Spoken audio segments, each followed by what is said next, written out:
हाँ, तो कल अपने भारत के प्रमुख प्रमुख जितने भी राज्यों के मंदिर थे वो देख लिए थे।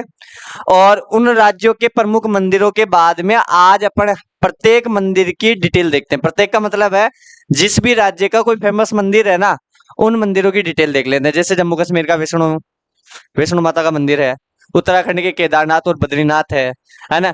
जैसे आंध्र प्रदेश का तिरुपति बालाजी है, कोणार्क ओडिशा का सूर्य मंदिर है। इस प्रकार के जो भी मंदिर है ना, जैसे अयोध्या है, अयोध्या मंदिर, राम मंदिर है ना, इन सारे मंदिरों की अपन डिटेल देखेंगे अच्छे से। दिल्ली का अक्षरधाम मंदिर है ना। और साथ साथ में मैं बताऊंगा भाई ये मंदिर कितने भव्य है और कितने शानदार तरीके से इनकी बनावट बनी, मतलब पत्थरों पे बने हुए क्या कारीगरी रही होगी। और साथ साथ में इनके सामने कितनी मतलब गार्डन व्यवस्था है, पीछे का जो सुंदर दृश्य है वो कितना खतरनाक है ना। और इनसे संबंधित कौन कौन सी मान्यताएं हैं वो भी अपन को पता होनी चाहिए। सबसे पहले अपन बात करते हैं किसकी। हाँ, सबसे पहले अपन बात करते हैं किसकी, वैष्णो माता मंदिर की। किसकी, वैष्णो माता मंदिर की। ये कहाँ पे है, ये कटरा जम्मू कश्मीर में है। जम्मू और कश्मीर बात एक ही है ना, लिखने में जम्मू और कश्मीर लिखते हैं, बाकी कहाँ पे है, कटरा में। और कटरा से डायरेक्ट वैष्णो माता को जाने की कटरा वाली एक ट्रेन भी चलती है ना, कटरा तक जाने वाली। कटरा वैसे एक अपने जैसलमेर में भी है, ध्यान रखना। पश्चिमी जो बिंदु है वो कौन सा है, कटरा जैसलमेर। ये कटरा है ना, ये जम्मू कश्मीर का, ये फेमस है किसके लिए, वैष्णो माता के लिए। और यहाँ तक क्या जाती है, एक ट्रेन जाती है जम्मू तवी, है ना, वो कटरा तक ही जाती है, सही लास्ट, है ना। और त्रिकुटा पहाड़ी के ऊपर है। आपसे पूछ लेंगे कि निम्न में से कौन सी माता का या किस देव का मंदिर जो है वो कौन सी पहाड़ी पर है, त्रिकुटा पहाड़ी पर। वो त्रिकुट पहाड़ी बोल दो, त्रिकुटा पहाड़ी बोल दो, वो कहाँ पे है, जम्मू कश्मीर में। मंदिरों को, दुर्गा को, मंदिर है ना वो दुर्गा को समर्पित है भाई, किसको, दुर्गा को। और दुर्गा के 108 महाप्रमुख शक्तिपीठ होते हैं ना, उनमें से ये एक पीठ माना जाता है भाई। माता दुर्गा के 108 शक्तिपीठ है, मतलब 108 प्रमुख मंदिर है। उन 108 शक्तिपीठों में से एक मुख्य मंदिर कौन सा है, वैष्णो माता मंदिर, ठीक है। उसके बाद में अगर के रूप में मान्यता प्राप्त है, जिन्हें वैष्णो देवी के रूप में पूजा जाता है। आगे अगर मैं बात करूं, 1 करोड़ तक लोग पहुंच जाते हैं इसमें हर सालाना। कितने, 1 करोड़ तक। आप सोचो एक, कि एक साल में इसके दर्शन करने वाले लोगों की संख्या होती है 1 करोड़ तक। 1 करोड़ का मतलब हो गया 100 लाख। मैं ये नहीं कहता भाई हर साल ही पहुंच जाती, कभी कम रह जाती, कभी ज्यादा रहती, लेकिन इतनी मान्यता है। अब आप ये सोचो कि अगर किसी भी माता के अगर 1 करोड़ लोग अगर जा रहे हैं दर्शन करने के लिए, तो क्या मानता रही होगी। खाटू श्याम जी के कितने आते होंगे, बहुत आते हैं। संख्या बता सकते हो, नहीं बता सकते। जितने खाटू श्याम जी के आते हैं ना, उतने ही इस माता मंदिर के आते हैं। और शायद ज्यादा ही आते हैं, कम नहीं आते, इतनी मानता है। तो जितनी अगर खाटू श्याम जी पूरी करते हैं भक्तों की मनोकामना, उतनी माता भी करती होगी, है ना। आगे और अपन देखें तो यहाँ के कुछ लेखकों के अनुसार लगभग 16 बिलियन डॉलर की वार्षिक आय है। भारत के सबसे अमीर मंदिरों में से एक है।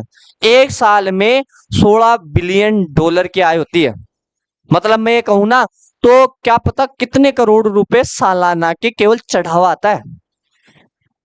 मतलब मैं ये कहूं, अपना जो पैसा है ना वो कहाँ पे है, मंदिरों में है।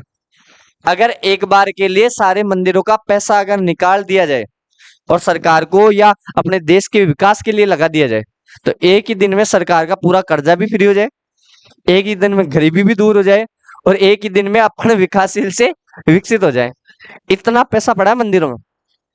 एक आंकड़ा आया था अपने उसमें लॉकडाउन में, कोरोना में, कि अपने पूरे भारत में सबसे ज्यादा जो पैसा है ना वो किस मंदिर के में है? वो तिरुपति बालाजी में। तिरुपति बालाजी का जो मंदिर है वो बताओ किसका है, कौन से भगवान का है। हनुमान जी का नहीं, भगवान विष्णु का है, ध्यान रखना। ये तो कॉमन सेंस वाली बात है ना। अचंभे में पड़ जाते हैं कई लोग, बोलते तिरुपति बालाजी है किसका। अगर बालाजी को मतलब बजरंगबली, नहीं रे भाई, भगवान विष्णु का। और ऐसा ही क्वेश्चन पूछ लेता तो, है ना। तो इतना पैसा है कि उस टाइम कहा गया था कि अगर तिरुपति बालाजी का जो खजाना है वो अगर सरकार को दे दिया जाए पूरा पैसा, है ना, तो एक ही दिन में सरकार का जितना भी कर्जा है ना वो फ्री हो जाएगा, एक ही दिन में। मतलब इतना कर्जा है भारत सरकार, 1.5 लाख करोड़ रुपए का कर्जा है। कितना, 1.5 लाख लगभग, एग्जैक्टली नहीं बता रहा हूँ, 1.5 लाख करोड़ रुपए का कर्जा है। और उसकी सालाना की जो ब्याज है ना, वो ब्याज ही क्या पता कितने हजार करोड़ जाते हैं, ब्याज ब्याज। जैसा दे उस टाइम का आंकड़ा था कि 15 से 20 हजार करोड़ रुपए तो ब्याज ब्याज जाते हैं। अब सोचो आप। और अगर वही पैसा अगर वो उस बालाजी के मंदिर, और मैं गारंटी देता हूँ वो निकाल दो आप, आने वाले 10 साल में उतना ही पैसा इकट्ठा हो जाएगा। मंदिर में कोई कमी सी की ते खाटू श्याम जी के जा देख जो बाका जो बॉक्स है ना पिसाड़ा बाका मायने आदमी बड़ बड़ बक्सा बाल्टिया भर भर भर भर फिर काटे थे पिसा की। सावरिया सेठ देखो आप, सावरिया सेठ का एक वीडियो भी वायरल हुआ था अभी पैसों वाला गिनती करने वाला कि वो गुल्लक इतने भयंकर भरे हुए थे उसमें आदमी जाके और इतनी इतनी वो क्या मतलब तगारे वगैरह ले और बाकी माइन डाल डाल और फेर दे रहा। कितना पैसा दिया होगा, है ना। अब आगे थोड़ा और बात करें तो देखो यहाँ ये यार ये तो फट गया, फट गया क्या, दिख रहा है क्या आपको, दिख रहा है क्या? चलो कोई बात नहीं। अगर मैं मंदिर की थोड़ी परिचय की बात करूं तो मंदिर की अगर परिचय की मैं थोड़ा बताना चाहूं तो आपको ये पता होना चाहिए कि त्रिकुटा की पहाड़ी पर स्थित ये एक गुफा में माता वैष्णो देवी की स्वयंभू में 3 मूर्तियां हैं। अगर कभी भी दर्शन करने के लिए जाओ या नहीं भी जाओ तो आपको पता होना चाहिए कि इस गुफा के अंदर त्रिकुटा पहाड़ी की जो गुफा है उसमें 3 मूर्तियां हैं माता की। और वो 3 मूर्तियां कैसे कैसे हैं अगर मैं कहूं, एक तो देवी काली की है जो कहाँ पे है, दाएं तरफ। एक माता सरस्वती की है जो बाएं तरफ, और बीच में कौन विराजमान है, लक्ष्मी। मतलब लक्ष्मी की सुरक्षा कर रही दो माता, पिसा की सुरक्षा तो सब कर रही, है ना। और अगर बात करूं पिंडी के रूप में गुफा में विराजित है, इन तीनों पिंडियों के सम्मिलित रूप को ही क्या कहा जाता है, वैष्णो माता कहा जाता है, ध्यान रखना, है ना। इस स्थान को माता का भवन कहा जाता है। पवित्र गुफा की लंबाई 98 फीट है, कितनी है, 98 फीट। इस गुफा में एक बड़ा चबूतरा बना हुआ है, इस चबूतरे पर माता का आसन है जहां देवी त्रिकुटा अपनी माताओं के हाँ साथ बैठी हुई है। भवन वह स्थान है जहां माता ने भैरवनाथ का वध किया था। प्राचीन गुफा के समक्ष भैरव का शरीर मौजूद है और उसका सिर उड़कर 3 किलोमीटर दूर से, मतलब ये माना जाता है अगर आपने कभी वीडियो में देखा हो तो ये माना जाता है माता वैष्णो देवी एक छोटी बालिका के रूप में विराजमान थी, वहां घूम रही थी। उस बालिका को देखा था भैरव राक्षस ने और भैरव राक्षस उसका पीछा करते हुए चला गया था, है ना। और ये माना जाता है वो क्रीड़ा कर रही थी, तब वहां पे एक तपस्वी थे, उस तपस्वी ने भैरव राक्षस को आगाह भी किया था कि जो तुझे बालिका के रूप में दिख रही है वो एक्चुअल में बालिका नहीं है, वो क्या है, माँ जगदम्बा है, माँ भवानी है। अगर तू इसका पीछा नहीं छोड़ेगा तो तेरी क्या हो जाएगी, तेरा वध हो जाएगा। ये माना जाता है वो जाके त्रिकुटा की गुफा में घुस गई माता तो, है ना। और जैसे भैरव राक्षस गुफा में घुसने वाला था इतने में भगवान हनुमान जी है, बजरंगबली है, वो उस गुफा का पहरा देते रहते हैं। आज भी ये माना जाता है कि उस गुफा का जो पहरेदार है वो कौन है, भगवान हनुमान जी। तो वो जैसे ही घुसने लगे तो हनुमान जी ने क्या, युद्ध के लिए ललकार दिया था। और ये माना जाता है भैरव राक्षस और बजरंगबली के बीच में क्या हुआ था, युद्ध हुआ था, लेकिन उस युद्ध का कोई रिजल्ट नहीं निकल रहा था। भाई दोनों शक्तिशाली थे। इतने में ये माना जाता है वो छोटी सी जो बालिका के रूप में जो माता थी वो माता प्रकट होती है, माता काली का रूप लेती है, काली का रूप लेके उस भैरव राक्षस का सिर काट देती है। तो सिर तो वहां से 3 किलोमीटर आगे जाके गिरा था और धड़ है ना उसके पास में ही गिर गया था। तो यही वैष्णो माता मंदिर के पास में ही एक मंदिर और है, और वो किसका है, भैरव राक्षस का। एक भैरव राक्षस ये है और एक भैरव राक्षस वो रामदेव जी वाले, पता है ना। तो ये थोड़ा पता होना चाहिए, है ना। गिरा जहां आज उस स्थान को भैरवनाथ के मंदिर के नाम से जाना जाता है। अब आपसे ये भी पूछ सकते हैं कि भैरवनाथ का जो मंदिर है वो कहाँ स्थित है, वो कहाँ पे है, ये उन मंदिरों में नहीं आया था, तो थोड़ा ये भी पता होना चाहिए। हाँ, वैष्णो देवी की पैदल चढ़ाई शुरू होती है जो भवन तक करीब 13 किलोमीटर या भैरव मंदिर तक 14.5 किलोमीटर तक की है। मतलब पहाड़ों के ऊपर कोई गाड़ी नहीं जाती, आपको 13 से 14 किलोमीटर पैदल चलना पड़ेगा। जैसे मैं यह कहूं कि फुलेरा से लेके बंदेवाला जी तक इतना पैदल आपको चलना ही पड़ेगा, और वो भी किसके ऊपर, पहाड़ों पर। आप यहां से वहां तक जा सकते हो, कोई दिक्कत नहीं है, लेकिन आप ऊंचाई की तरफ जाओगे ना पसीना आ जाते हैं, सांस फूलने लग जाती है, ऑक्सीजन की मात्रा कम होने लग जाती है जैसे जैसे ऊंचाई पे जाते हैं अपन, ठीक है। ये भी पता होना चाहिए। आगे अगर मैं बात करूं थोड़ा तो देखो मंदिर की कथा के बारे में और थोड़ा देखते हैं कि आखिरकार क्या क्या इनकी मान्यताएं हैं। तो वो मान्यताओं की अगर मैं बात करूं तो देखो, हाँ थोड़ी कथा के बारे में बात करें भाई, थोड़ी मान्यता तो बढ़े, आप मंदिर भी पढ़ रहे हो और मान्यता नहीं है। हाँ, उपरोक्त कथा को वैष्णो देवी के भक्त श्रीधर से जोड़कर भी देखा जा सकता है। श्रीधर कौन थे भाई, श्रीधर माता वैष्णो देवी के सबसे बड़े भक्त माने जाते हैं श्रीधर। ये माना जाता है कि श्रीधर बहुत गरीब थे, इसको पढ़ने से पहले मैं आपको थोड़ा यूं ही बता दूं, श्रीधर बहुत बड़े मतलब बहुत गरीब थे, और श्रीधर की इच्छा थी कि जब मेरे पास पैसा आ जाए या मैं इतना सक्षम हो जाऊं, तब मैं ना सब ऋषि मुनियों को, छोटे बालकों को, बच्चों को, गांव वालों को क्या करूंगा, भंडारे में जिमाऊंगा और माता रानी का एक भंडारा करूंगा। ये माना जाता है। एक दिन उसने ठान लिया और ठान कर है ना पूरे गांव के अंदर वो भिक्षा लेने के लिए गया, और भिक्षा लेके उसने सोचा कि जितनी भी भिक्षा आएगी उससे अपन क्या करेंगे, भंडारा करेंगे माता रानी का, है ना। लेकिन वो गांव में गया भी, भिक्षा भी ली, लोगों ने भिक्षा भी दी, लेकिन उस भिक्षा में इतना मतलब अन्न और धन नहीं आया कि वो भंडारा कर सके। लेकिन न्योता पहले ही दे दिया। अब दूसरे दिन भंडारा था, आज उसकी रात को नींद नहीं आ रही थी। ये माने जाए दूसरे दिन वो सुबह उठा तो पूरे मतलब उस कुटिया के बाहर की तरफ ऋषि मुनि बैठे थे, बालक बालिका बैठे थे, गांव वाले बैठे थे, है ना, भंडारा का जिमने के लिए। अब उसको ये टेंशन सता रही थी कि आखिरकार इतने आदमियों को भंडारा कैसे खिलाएंगे, है ना। अगर आधे भूखे उठ गए तो माता रानी का अपमान, हमारा अपमान। तो ये माना जाता है कि उस कुटिया में से एक छोटी बालिका के रूप में एक बच्ची आई, और वो सबको स्वादिष्ट भोजन परोस रही थी। और जैसे जैसे वो परोसता गई, वैसे वैसे वो लोग खाते हो गए, तृप्त हो गए, और अंततः ये माना जाता है भोजन बच गया, लेकिन सारे आदमी फ्री हो गए। और जब ये माना जाता है उस बच्ची के पास, उस बालिका के पास श्रीधर जाते हैं ना, तो कुटिया के अंदर से वो बालिका गायब हो जाती है, और उसके केवल पद चिन्ह दिखाई देते हैं, है ना। तब उसे पता चलता है कि साक्षात उस बालिका के रूप में कौन थी, माँ वैष्णो देवी थी। तब से ये मान्यता माना जाता है ना। तो ये देखो यहाँ पे उपयोगकर्ता को वैष्णो देवी की भक्त श्रीधर से जोड़कर देखा जा सकता है। 700 वर्ष से अधिक समय पहले कटरा से कुछ दूरी पर स्थित हंसाली गांव, कौन सा गांव है, हंसाली गांव में माँ वैष्णो के परम भक्त श्रीधर रहते थे। वे निसंतान थे और गरीब थे, लड़के लड़की नहीं थे और गरीब भी थे। हाँ, लेकिन वे सोचा करते थे कि एक दिन वे माता का भंडारा करेंगे। एक दिन श्रीधर ने आसपास के सभी गांव वालों को प्रसाद ग्रहण करने के लिए न्योता दिया, और भंडारे वाले दिन श्रीधर अनुरोध करते हैं कि सभी घर बारी बारी गए ताकि उन्हें खाना बनाने की सामग्री मिले, वह खाना बनाकर मेहमानों को भंडारे वाले दिन खिला सके। जितने लोगों ने उनकी मदद की, काफी नहीं थी, क्योंकि वे मेहमान बहुत ज्यादा थे। मतलब खाने वाले, जीमने वाले ज्यादा थे और सामग्री उनके पास कम थी। तो चिंता हो रही थी कि यार खाने वाले लोग ज्यादा हो गए, हमने आसपास के सारे गांव वालों को न्योता दे दिया, है ना, और उसके बाद में अगर वो सारे लोग आ जाएंगे और अगर उनको भूखा अगर अपन खिलाएंगे तो माता रानी का भी अपमान, अपना भी अपमान।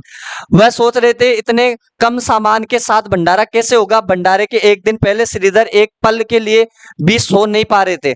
यह सोचकर वह मेहमानों को भोजन कैसे करा सकेंगे, वह सुबह तक समस्याओं से घिरे हुए थे। भाई सारी रात नींद ही को नहीं आई, टेंशन जा रही थी बस। उसे अब देवी माँ से ही आस थी। वह अपनी झोपड़ी के बाहर पूजा के लिए बैठ गए। दोपहर तक मेहमान आना शुरू हो गए और श्रीधर को पूजा करते देख जहां जगह मिली वहां बैठ गए। भाई जगह मिल दी जाए अपने जिम बम दो, है ना, थोड़ा पूरा साफ सफाई करे यार, बैठ जाओ, जिम बम तो वही हो जाए भंडारा का, मैं तो, है ना, और क्या हो जाए। हाँ, बैठ गए सभी लोग श्रीधर की छोटी सी कुटिया में आसानी से बैठ गए। सारी कुटिया का माइन मांगा सारा का सारा, सोचने की बात है यार, है ना।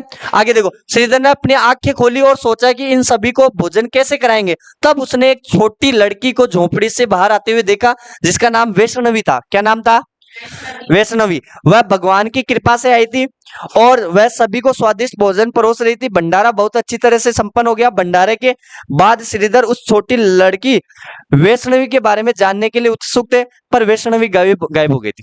क्या हो गई थी, गायब हो गई थी, और उसके बाद किसी को नहीं दिखी। बहुत दिनों के बाद श्रीधर को उस छोटी लड़की का सपना आया। उसमें स्पष्ट हुआ कि वह माँ वैष्णो देवी थी। माता रानी के रूप में आई लड़की ने उसे गुफा के बारे में बताया। 4 बेटों के वरदान के साथ उसे आशीर्वाद दिया।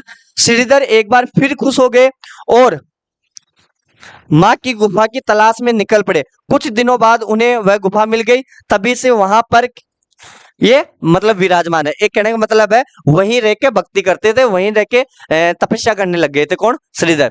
तो आप ये सोचो कि अपन ये भी कह सकते हैं, अगर जिनके संतान नहीं हो रही है ना, जिनके लड़के लड़की नहीं हो पा रहे हैं, अगर वो भी माता रानी के वहां जाके अगर आशीर्वाद ले तो उनकी भी मनोकामना पूर्ण हो सकती है। बोलते हैं ना अपन कि कई साल हो गए शादी को, लड़के लड़कियां नहीं हो रहे हैं, ये दोष होता है, और घर परिवार में ऐसे कड़ चलती रहती है ना। तो ये श्रीधर वाली कथा से अपन को, और एक श्रीधर वाली कथा से अपन को एक बात और सीखने को मिलती है, और वो ये मिलती है कि हमेशा पहले कुछ भी नहीं करना चाहिए। पहले का मतलब है जैसे यहाँ श्रीधर ने जल्दबाजी में सारे गांव वालों को न्योता तो दे दिया, लेकिन पीछे सामग्री नहीं थी। किसी भी काम में जल्दबाजी नहीं करनी चाहिए, जल्दबाजी हमेशा महंगी पड़ जाती है। हालांकि चलो ये तो भंडारा का काम था और माता रानी पे मतलब विश्वास था और माता रानी ने लाज बचा ली। कहीं आप भी ऐसा भंडारा अगर इनवाइट कर दो और एक बात बताओ, आपको तो मैं माता रानी का आसरा रखो और माता रानी है प्रकट ही नहीं हो, क्यों आएगी तो माता रानी? पापी आदमी अबे कलयुग के अंदर कौन सतयुग आदमी चे जो भाई बिके माता रानी प्रकट हो, है ना? तो कड़े को भंडारा भंडारा मत रख दीजिए, है ना? और फिर भंडारा में आजकल खाबाड़ा भी अलग से यार, वो काई में शीरो बनाए हुए यार, गुलाब जामुन बना ले तो मान लीजिए, हाँ। और कोई काई बना दे, और कोई कुछ ये बोल दो, अरे यार सूजी को काई बनाए, मैदा को बना ले तो। डिमांड देखो, एक होंगे कि माता रानी को प्रसाद से किया खानी चाहिए, है ना? अब आगे देखो, थोड़ा और देखें, और कुछ एक आध कथा और है वैष्णो माता की, वो देखो। यहाँ पे है कि मंदिर के संबंध में कई तरह की कथाएं प्रचलित है। एक बार त्रिकुटा की पहाड़ी पर एक सुंदर कन्या को देखकर भैरवनाथ उसे पकड़ने के लिए दौड़े, अभी बताया था मैंने, है ना? तब वह कन्या वायु रूप में बदलकर त्रिकूट पर्वत की ओर उड़ चली, भैरवनाथ भी उनके पीछे भागे। माना जाता है कि तभी माँ की रक्षा के लिए वहां पुत्र हनुमान पहुंच गए।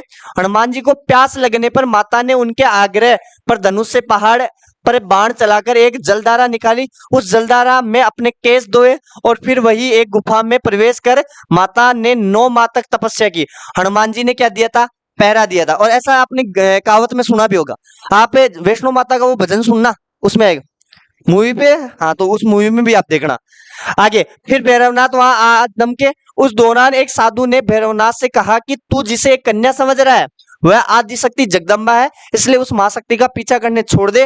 भैरवनाथ ने साधु की बात नहीं मानी। तब माता गुफा की दूसरी ओर से मार्ग बनाकर बाहर निकल गई। यह गुफा आज भी अर्धकुमारी या आदि कुमारी या गर्भ गुंजन के नाम से प्रसिद्ध, आपसे पूछ सकते हैं गर्भ गुंजन या अर्धकुमारी नाम से कौन सी गुफा प्रसिद्ध है? तो माँ वैष्णो देवी वाली, त्रिकुटा पहाड़ी के ऊपर, है ना? अर्धकुमारी के पहले माता की चरण पादुका भी है। यह वह स्थान है जहां माता ने भागते भागते मुड़कर भैरवनाथ को देखा था। आगे अंत में गुफा से बाहर निकलकर कन्या ने देवी का रूप धारण किया और भैरवनाथ वापस जाने का कहकर फिर से गुफा में चली गई, लेकिन भैरवनाथ नहीं गए। भाई भैरवनाथ को आगाह कर दिया था कि तू मेरा पीछा मत कर, तू वापस चला जा, लेकिन भैरवनाथ नहीं माना और गुफा में प्रवेश करने लगा। यह देखकर माता की गुफा पहरा दे रहे हनुमान जी ने उसे युद्ध के लिए ललकारा और दोनों के बीच में युद्ध हुआ। कोई अंत नहीं देखकर माता वैष्णवी ने मां काली का रूप लेकर भैरवनाथ का क्या कर दिया था? वध। और वहीं पे उनका शरीर गिर गया था। उसी शरीर के पास में आज कौन सा मंदिर है? भैरवनाथ है। तो थोड़ो पतो नहीं है। इसलिए अपन एक और शिक्षा मिले है, फालतू लड़कियों को पीछे नहीं करनी चाहिए, है ना? हाँ, हाँ, हाँ। देख लो कहाँ अंतिम चरण कहाँ तक है, और देख लो। और इसके ट्रेलर अपने सामने आते रहते हैं, है ना? चलो ये माता के रूप में है तो लड़की ना, तो देख लो गलती चाहे लड़का भी लड़की की हो, लेकिन हमेशा पिटाई गुण की होली। हाँ, ध्यान रख लीजिए, लड़कों को तो ही शरीफ हो, बदनामी हमेशा लड़का की होली। तो बीच के मायने गाड़ी चला रहे और सामने से लड़की आ रही होती साइड में रोक लिया और लड़की पड़ी भी की ना, और गलती से लड़की आ था के इल्जाम लगा दी, तो जितना ने 50 जना खड़ा हो जाला, कहे क्यों फट क्यों रहा, है ना? वो भी थोड़ा पता होना चाहिए। आगे देखो, चलो अब थोड़ा माता रानी का मंदिर का दर्शन कर लो भाई। हाँ, बोलो वैष्णो माता की।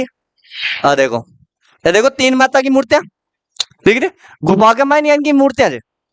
ये 3 माताओं की मूर्तियां हैं, दिख रही है? दाएं तरफ काली माँ, बाएं तरफ और बीच में लक्ष्मी माता, और संयुक्त रूप से क्या बोल दिया अपन ने? थोड़ा और देखो, देखो मंदिर को, देखो ये पहाड़ों के बीच में है, क्या बन दिया? कौन की? भैरव जी की? अच्छा, भैरव जी की आजा लिखा है, दिक्कत ये देखो पहाड़ों के बीच में कैसे बना हुआ मंदिर।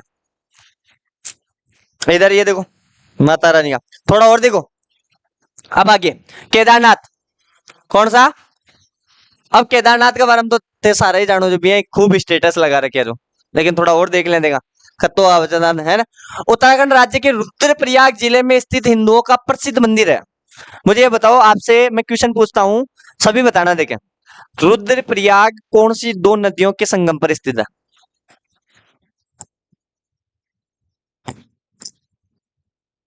अरे थोड़ी बतानी है, बताओ, कमेंट में बताइए। हाँ, कमेंट में बताइए, देगा। पता देख कर मत बता। हाँ बेटा, देख देख करके कमेंट बॉक्स में कमेंट करे रहो। हाँ, उत्तराखंड में हिमालय पर्वत की गोद में केदारनाथ मंदिर 12 ज्योतिर्लिंगों में सम्मिलित है। कितने ज्योतिर्लिंगों में? 12। मतलब भगवान शिव के जो है वो कितने ज्योतिर्लिंग है? 12। 12 में से ये सम्मिलित है ना। होने के साथ 4 धामों में भी सम्मिलित है। किसमें है? 4 धाम कौन कौन से है? केदारनाथ, बद्रीनाथ, मथुरा और जगन्नाथपुरी, है ना। अड़को पुड़को थोड़ा बहुत कोई एरर हो तो देख लीजिए, बाकी हमारे हिसाब से 4 ही तो है ना, द्वारका, मथुरा, है ना। आगे देखो, यहाँ की प्रतिकूल जलवायु के कारण मंदिर अप्रैल से नवंबर के मध्य ही खुले रहता। ध्यान रखना, कदे भी अगर ते केदारनाथ जाबो चाहो तो आप भी एक अपने आप में बहुत बड़ी डिटेल है। कद जाओ? अप्रैल से। तो फिर चलना, चलो यार, एड कहीं पड़े हो जाए थोड़ा, कोई मन ही अगर बड़ा जगह पसंद आ जाए तो फिर मैं संन्यास लूं, है ना। संन्यास ले लू फिर, हाँ? चल ले, चल चल, तू लेट तो चल। हाँ तो कोई दिक्कत नहीं, तू लेट तो चल पहले एक बार, तू चाल तो सही, तो जड़ा रेवला में बेटा। आगे देखो, हाँ तो अप्रैल से नवंबर के मध्य। अच्छा, कत्यूरी शैली में बना हुआ है, इंपॉर्टेंट बात है। कौन सी शैली? मंदिर शैली में है, ये अलग ही शैली है, कत्यूरी शैली, है ना। निर्माण पांडवों के पुत्र महाराजा जन्मेंजय, क्या नाम है? अब काय पतो, पांडवा के बाद में कशो वंशज रियो लो। देखो देगा, पांडवा को एक वंशज चो बिको नाम से जन्मेंजय, इस जन्मेंजय ने इसका निर्माण करवाया था। अब आपको पता होना चाहिए कि अगर आपसे पूछ लिया जाए कि केदारनाथ मंदिर का निर्माण पांडवों के किस वंशज ने करवाया था? जन्मेंजय। और आगे बताऊं, यहाँ स्थित स्वयं भूमि शिवलिंग अति प्राचीन है। आदि शंकराचार्य ने इसका जीर्णोद्धार करवाया था, मतलब पुनः निर्माण पूछ ले तो आदि शंकराचार्य ने। किसने? आदि शंकराचार्य ने। यानी कि निर्माण जन्मेंजय ने, और अगर पुनः निर्माण पूछ ले तो आदि शंकराचार्य ने। आगे 2013 में केदारनाथ में एक विनाशकारी बाढ़ आई थी, पता है क्या सबको? और उसके ऊपर फिल्म भी बनी हुई है ना। कौन सी बनी हुई है? केदारनाथ। और कौन है उसके ऊपर? सुशांत सिंह। मर गए हो लाई, है ना। चांद के ऊपर प्लाट, तो यार भी को प्लाट को कहीं हुआ? चांद के ऊपर प्लाट लेने वाला पहला व्यक्ति वही था। उसके पास टेलीस्कोप थी, यहाँ से वो उसके प्लेट, उसको फ्लेट को देखता था। अड्डा बेटे बेटे चांद का फ्लेट के ऊपर देखो, कहाँ यार टेलीस्कोप। फिर साड़ा हूँ यार, कहीं भी हो सके, लेकिन यार भी मौत मिस्ट्री थी, बहुत तगड़ा तरीका हूँ मारे थे बिन, है ना। तो बढ़िया एक्टर तो भाई, है ना। इसके ऊपर बना हुआ पूरी बाढ़ के ऊपर, 2013 की बाढ़ पर। आगे देखो, 375% अधिक बारिश हुई थी। जो यहाँ आपने डेली अगर मान लो हर मानसून के ऊपर अगर मान लो 100% बारिश हो ने, तो अब ई टाइम 2013 में कितनी परसेंट बारिश हुई जी? 375। आवश्यकता ज्यादा बारिश हुई जी। और इस बाढ़ में 5748 लोग मारे गए थे। और सरकारी आंकड़ों के अनुसार कहूं तो कितने? 4200 गांवों को नुकसान हुआ था। कितने गांवों को? 4200 गांवों को। और भारतीय वायुसेना ने 1,10,000 लोगों को वायु रेस्क्यू किया था, मतलब हेलीकॉप्टर से बचाया था। सोचो कितना आदमी ने बचाया वाला। 42 गांव, 5748 लोग मर गया, 1,10,000 लोगों ने रेस्क्यू कर लिया। अपने आप में बहुत विशेष बात होगी, ठीक है। आगे और देखो, एयरलिफ्ट किया था, सब कुछ ले जाया गया, लेकिन इतनी भीषण बाढ़ में केदारनाथ मंदिर पर ढांचा जरा भी प्रभावित नहीं हुआ। यह माना जाता है उस केदारनाथ मंदिर के जस्ट पीछे की तरफ एक वो आ जाती है, क्या नाम है, शिलाखंड आ जाती है। उस शिलाखंड खंड की वजह से उस मंदिर को कुछ भी नुकसान नहीं हुआ था, कुछ भी। और ये माना जाता है वो जो पीछे से बाढ़ का पानी आ रहा था ना, वो 2 धाराओं में बट गया था। आज भी अगर आप उस मंदिर का दर्शन करने के लिए जाओगे ना, पीछे एक बहुत बड़ी शिलाखंड है। अब मैं आप भीमशिला खंड है जो भी है, अगर मैं आपको थोड़ा एक उदाहरण सोचने के लिए प्रेरित करता हूं, और अगर आपको आंसर आता है तो बताना। मुझे ये बताओ कि ये उत्तराखंड में, और उत्तराखंड में भी कहां पे है? कि रुद्रप्रयाग के पास में है। अगर मैं ये कहूं लगभग 5-5.5 फीट ऊंचा है। एक बात बताओ, जहां पर आज भी कोई गाड़ी नहीं जाती, जाती है क्या? किसी ने देखा है क्या? मोटरसाइकिल जाती है? नहीं जाती। 4 व्हीलर जाती है? नहीं जाती।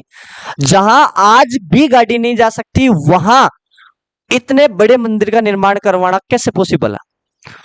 और इस मंदिर का निर्माण आज के हजारों साल पहले हुआ, पांडवों ने करवाया। किसने करवाया? पांडवों के जन्मेंजय ने। तो आज के हजारों साल पहले अगर इसका निर्माण हुआ है, तो मुझे ये बताओ, यहाँ की जो शिलाखंड है ना, और यहाँ के पत्थरों से ये माना जाता है इन पत्थरों की आयु हजारों लाखों साल है, और ये पत्थर है ना कई सौ साल तो बर्फ के अंदर दबे हुए थे, और बर्फ के अंदर दबने की वजह से ये इतने कठोर हो गए कि इनके कुछ असर नहीं पड़ता। इस मंदिर के पत्थरों की बात कर रहा हूं। और ये पत्थर है ना अपने आप में एक एक शिलाखंड के ऊपर, एक एक चट्टान के ऊपर है ये मंदिर। अगर उस चट्टान को उतनी ऊंचाई पर लेके जाना है ना, तो एक अपन बोला ना क्या जेसीपी आप कहीं बोले क्रेन है ना, बयान की कहा कत्ती करेना की जरूरत पड़ा अपन, और भी टाइम करेना की तो कोई व्यवस्था ही कौन सी। तो एक बार आप लॉजिकली ये सोच के देखो कि ये पत्थर कैसे पहुंचे होंगे वहां, कैसे पहुंचे होंगे ना, इंसान कैसे लेके जाएंगे इतनी ऊंचाई पर। जब गाड़ी नहीं जा सकती तो इंसान तो पॉसिबल ही नहीं। भाई कोई प्रॉब्लम है?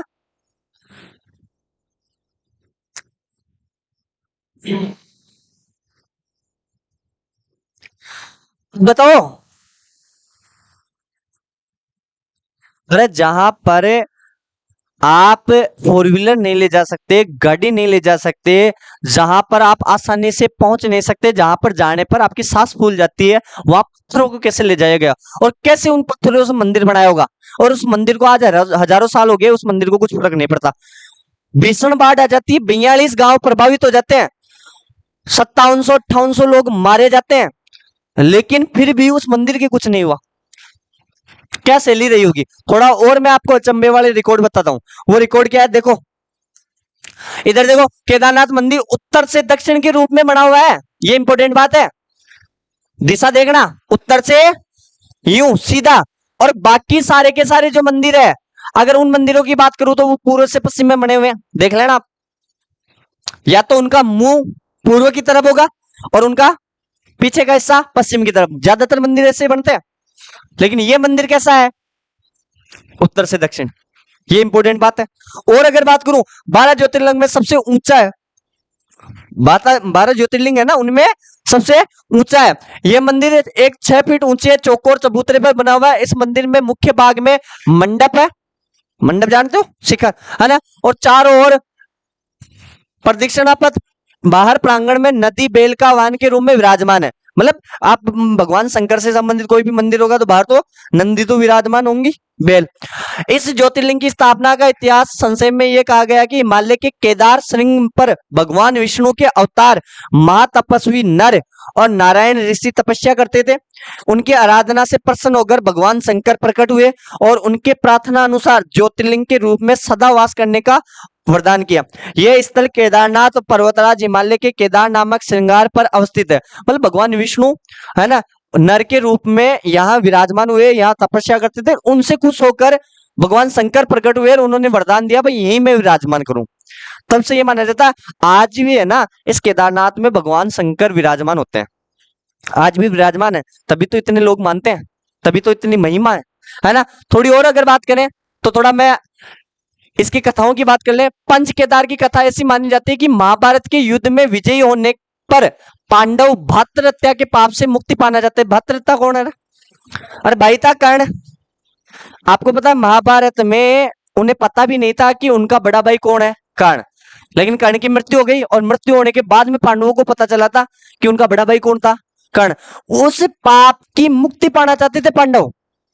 और मुक्ति कैसे मिलेगी, जब भगवान शंकर से जाके माफी मांगी, लेकिन भगवान शंकर बहुत ज्यादा रुष्ट हो गए थे। तो देखो यहाँ पे कि पास से मुक्ति पाना चाहते थे, इसके लिए वे भगवान शंकर का आशीर्वाद पाना चाहते थे, लेकिन वे उन लोगों से रुष्ट थे। कौन रुष्ट था, भगवान शंकर। आगे देखो भगवान शंकर के दर्शन के लिए पांडव काशी गए पर उन्हें वहां नहीं मिले। वे लोग उन्हें खोजते हुए हिमालय पर आ पहुंचे, वहां पे भी नहीं मिले। भगवान शंकर पांडवों को दर्शन नहीं देना चाहते थे, इसलिए वे वहां से अंतर्ध्यान हो गए और केदार में जाके बस गए। इसी केदारनाथ में जहां आज मंदिर है ना, वहां जाके भगवान शंकर बस गए थे। और आगे देखो इसलिए वे वहां से केदार में बस गए, और पांडव भी लगन के पक्के थे, उनका पीछा करते करते कहां पहुंच गए, केदार पहुंच गए। और भगवान शंकर ने तब एक बैल का रूप धारण कर लिया और वे अन्य पशुओं में जा मिले।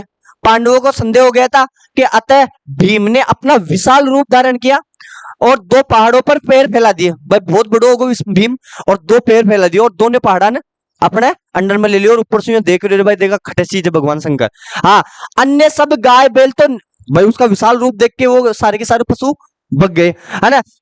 पर शंकर जी बेल रूप के पेड़ के नीचे से जाने को तैयार नहीं थे।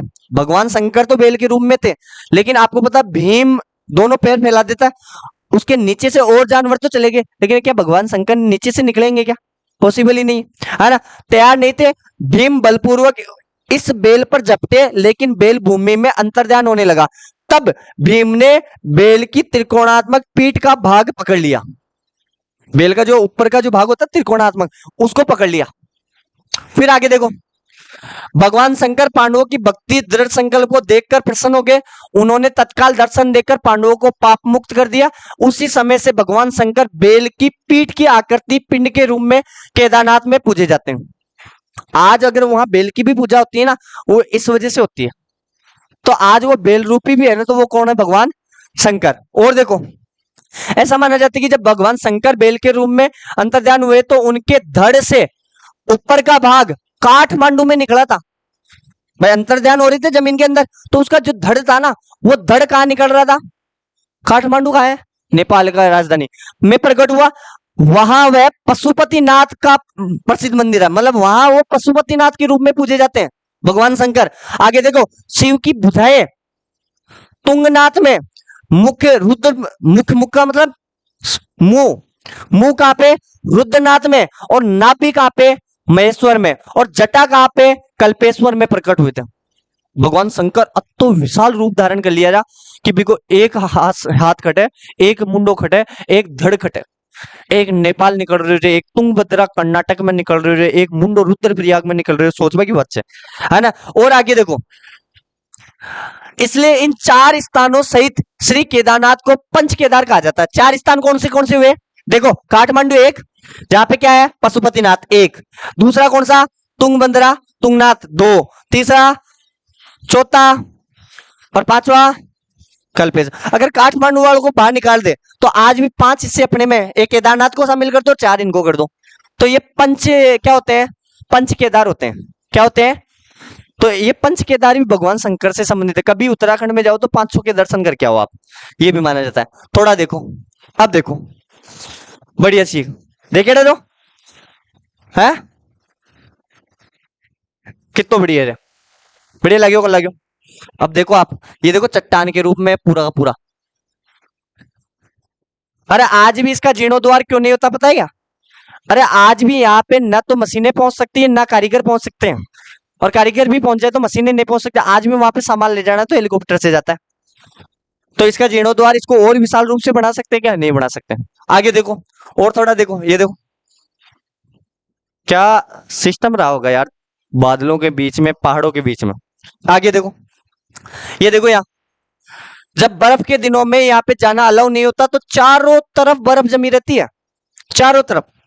यहाँ देख लो, ये नंदी भगवान के पास में भी यहाँ बर्फ कितनी जमी हुई है। थोड़ा अगर मैं हरियाली के रूप में बताऊं ना, तो ये देखो, जब खुला रहता है, जब आप जा सकते हो, ये पूरा का पूरा पहाड़, मतलब सीढ़ियां हैं, इस सीढ़ियों के बाहर में देखो, अब देखो बर्फ कितना जमा हुआ है। और यहाँ देखो, जब अपने अप्रैल से नवंबर के बीच में जाते हैं ना, तब बर्फ जमा नहीं रहता ना, उस टाइम देखो, इधर देखो पीछे हरियाली। अब ये हरियाली भी गायब हो जाएगी जब बर्फ गिरेगा यहाँ पे। सोचने वाली बात है ये, कितना शानदार ये नजारा। और इधर देखो, बादल छूते हुए, एक तरफ हरियाली वाला पहाड़, एक तरफ पूरा का पूरा बर्फ का पहाड़, समझ गए? ये देखो, टाइम लागे, बहुत मेहनत लागे, पीपीटी 11 ये थोड़ी हो जाए। दर्शन कर लियो, हाँ ढंग से हाथ जोड़ो रे, कोई नौकरी वोकरी लगा दे दो। अरे देख रहा, हाल तक भी शर्म आ रही है भगवान है। अरे कोई नौकरी लाग जाओ भगवान शंकर की दया से। ए नहीं है ढंग से, ये जोड़ो, हाँ हाथ जोड़ रहे हैं ढंग से, देख रहे पानी आनी निकल जा लो है। चलो लास्ट एंड फाइनल कौन सा? बद्रीनाथ। बद्रीनाथ मंदिर के नाम से फेमस है भैया, तो बद्रीनाथ आनंद तो जानो जो कि घनी फिल्म देखे रहा। अब फिल्म तो कम देखे रहा, अभी एक टन ज्यादा देखे रहा। हाँ, उत्तराखंड के चमोली जनपद में स्थित है, अलकनंदा नदी के किनारे। आपसे पूछ लेंगे निम्न में, अच्छा वो बताओ वो कौन सी नदी के किनारे था? मंदाकिनी। और ये पता होनी चाहिए। अलकनंदा नदी के तट पर स्थित एक हिंदू मंदिर है। हिंदू देवता विष्णु को समर्पित है। 4 धामों में से एक प्राचीन मंदिर है। निर्माण 7वीं से 9वीं शताब्दी में हुआ है। जाड़ों की ऋतु में हिमालय क्षेत्र की रुक्ष मौसमी दशाओं के कारण मंदिर वर्ष के 6 महीने अप्रैल के अंत से लेकर नवंबर तक खुला रहता है। दोनों सेम सेम टाइम ही रहे, अप्रैल से नवंबर। तो अगर केदारनाथ जाओ तो बद्रीनाथ भी साथ में जय हो। आगे देखो, 2012 में यहाँ लगभग 10.6 लाख यात्री आए थे घूमने के लिए। कितना लाख? 11 लाख आदमी। सोच की बात और हाँ, यहाँ उनकी 1 मीटर 3.3 फीट लंबी शालिग्राम से निर्मित मूर्ति है, जिसके बारे में मान्यता है कि इसे आदि शंकराचार्य ने 8वीं शताब्दी के समय नारद कुंड से निकालकर स्थापित किया था, है ना। थोड़ा और बताओ। बद्रीनाथ नाम की उत्पत्ति पर एक कथा भी प्रचलित है, जो इस प्रकार है। मुनि नारद एक बार भगवान विष्णु के दर्शन हेतु क्षीर सागर पधारे, जहां उन्होंने माता लक्ष्मी को उनके पैर दबाते हुए देखा। यही देखते हैं अपन। हाँ, चकित नारद ने जब भगवान से इस बारे में पूछा तो अपराध बोध से ग्रसित भगवान विष्णु तपस्या करने के लिए कहाँ चले गए?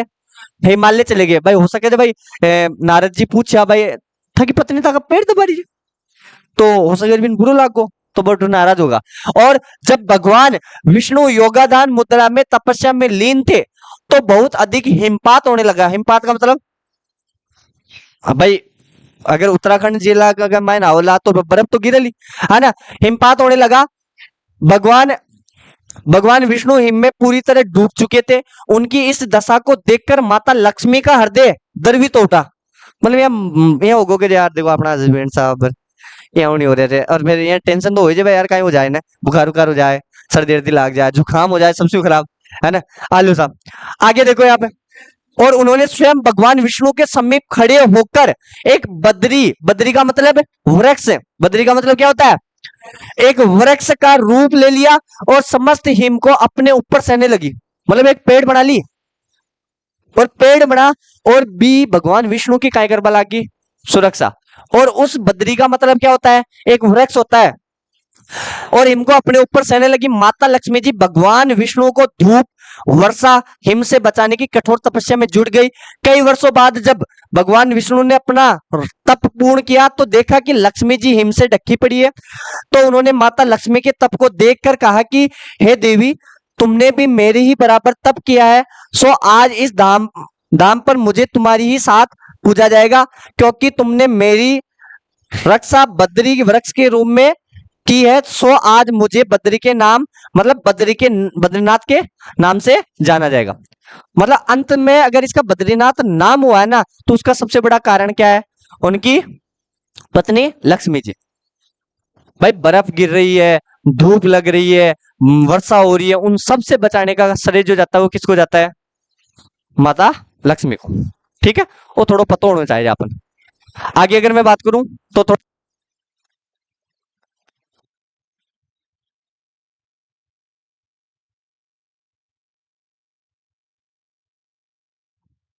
हाँ आगे देखो। ठीक है, ये आगे देखो, और ये देखो बद्रीनाथ। कुछ अंतर लग रहा है क्या? कौन लग रही हो? लग रही है यार, दर्शन देखे वो देखो। हाँ तो मैं मोटो ही हूं ना। और देखो थोड़ा, और देखो यार, मैंने वो मंदिर ज्यादा चौको लाग रहे हो यार, है ज्यादा चौको लाग रहे हो मंदिर। ये मान रहा है, ये मंदिर का ऊपर पुल बने रहे, पुल का नीचे से मंदाकिनी नदी बहे जा। वो होते देखे कोने भी सीन में वो बद्री कूदता जा। हाँ देख, ये अनिल भाई बढ़िया देखे तुझे। हाँ, अनिल एक्साइटेड हो रहे हैं। तमन्ना कौन देखियो? हाँ देखियो, हाँ बस बड़े ही भी जोश आए होगा, जो गुंडा हूँ बचा लिया हूँ मैं भी, हाँ, मत चल जाए जरा। हाँ हाँ देखो, आगे देखो, ओ देखो भगवान विष्णु जी जोड़ा आते। आज मैं 3 धामा का दर्शन करवा दियो, वैष्णो माता का करवा दियो, केदारनाथ बद्रीनाथ का करवा दियो। लाला काय मांगियो रे भगवान विष्णु को? फिर 2 बकेरा ज्यादा दीजिए। अरे नौकरी मांगो, है तो बाद में भी आ जाला। कोई शुद्ध दशा आ जाए, कोई नौकरी सरकारी मिल जाए तो देखो। चलो ये लास्ट था। ठीक है, तो अपन ने आज 3 मंदिर देखे, वैष्णो माता, केदारनाथ, बद्रीनाथ। पता होना चाहिए। मुझे ये बताओ कि केदारनाथ का निर्माण किसने करवाया? पांडवों के वंश से जनमेजय ने। और पुनर्निर्माण और बद्रीनाथ का आदि शंकराचार्य ने। पता होना चाहिए, है ना। ये तो मंदाकिनी, और वो पता होना चाहिए, है ना। और वहां पे कौन सा एक मंदिर है वैष्णो माता के पास, तो पता है ना। और कहानी, और ये माना जाता है कि भगवान विष्णु कहाँ समर में विराजमान है, वो भगवान शंकर कहाँ विराजमान है, ये भी पता होना चाहिए। और कैसे कैसे ये भी पता चल गया। और उसके साथ साथ में पंच जो केदार है उनके भी दर्शन इंपॉर्टेंट है। ठीक है।